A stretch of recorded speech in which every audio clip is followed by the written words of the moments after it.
Hello welcome to the future technology. क्या हो अगर तुम्हारा कुत्ता टॉमी हमारा कुत्ता कुत्ता ना रहे और कोई कंप्यूटर डिटेक्टर बन जाए तो क्या हो?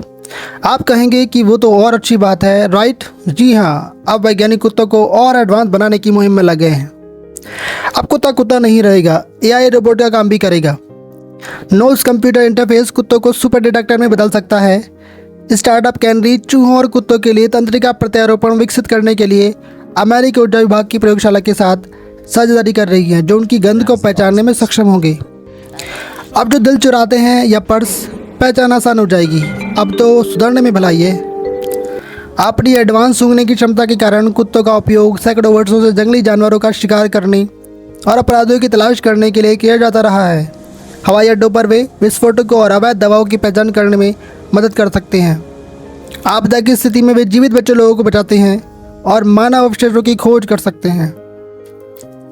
लेकिन हर एक कुत्ते को केवल एक वर्ग के गंध केमिकल का पता लगाने के लिए ट्रेन किया जा सकता है, जो गंधों की सीमा को सीमित करता है, जिसे पहचान सकता है।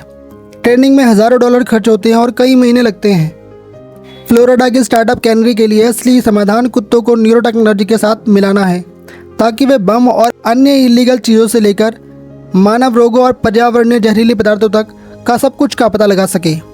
इसके लिए किसी विशेष ट्रेनिंग की आवश्यकता नहीं है। कंपनी एक नोज कंप्यूटर इंटरफेस बना रही है जो जानवरों द्वारा सूंघी जाने वाली स्मेल को रियल टाइम में डिकोड कर सकती है।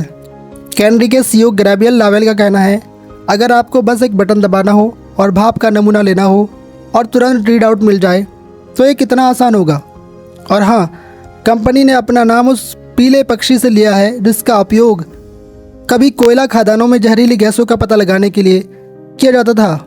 एलोन मस्क की न्यूरालिंक समेत कई कंपनियां इंसानों के लिए ब्रेन कंप्यूटर इंटरफेस बना रही हैं और कैनरी कुत्तों के लिए भी यही तकनीक लाना चाहती है। कंपनी ने लॉरेंस लिवरमोर नेशनल लेबोरेटरी के साथ साझेदारी की है, जो अमेरिकी ऊर्जा विभाग का हिस्सा है, ताकि जानवरों से ली गई गंध की जानकारी को पढ़ने वाली एक सारणी विकसित की जा सके।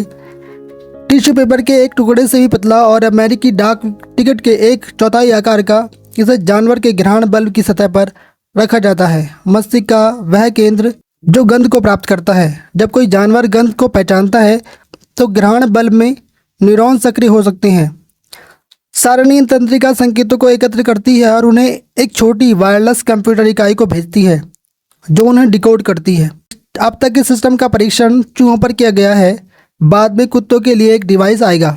लावेल कहते हैं, कैनरी वैज्ञानिक 4 अलग अलग पेट्री डिश से हवा का नमूना लेने के लिए एक स्टिक का उपयोग करते हैं, जिनमें से प्रत्येक में एक अलग गंध होती है। छड़ी बीप करती है और गंध की अणुओं के एक ट्यूब के माध्यम से एक पॉड में भेजती है, जिसमें नोज कंप्यूटर इंटरफेस से लैस एक चूहा रहता है।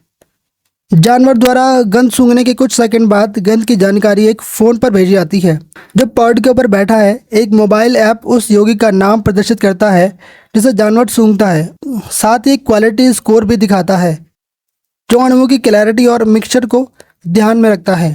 वर्तमान में कैनरी चूहा प्रोटोटाइप गोला बारूद में इस्तेमाल होने वाली आगजनी घटना और धुआं रहित पाउडर के साथ साथ मेथामेटामाइन, कोकेन और फेंटेनाइल का पता लगा सकते हैं। इस संदारियों में गंध का पता लगाने के लिए नाक और मस्तिष्क एक साथ काम करते हैं। जब गंध के अणु नाक में प्रवेश करते हैं तो वे घ्राण रिसेप्टर से जुड़ सकते हैं। मनुष्य में लगभग 450 प्रकार के घ्राण रिसेप्टर होते हैं, जबकि कुत्तों में 2 गिने होते हैं। हर गंध रिसेप्टर प्रकार के विभिन्न संयोजकों को एक्साइटेड करते हैं, जिससे एक अद्वितीय विद्युत संकेत उत्पन्न होता है। उस संकेत को संसाधित करने के लिए घ्राण बल्ब को भेजा जाता है।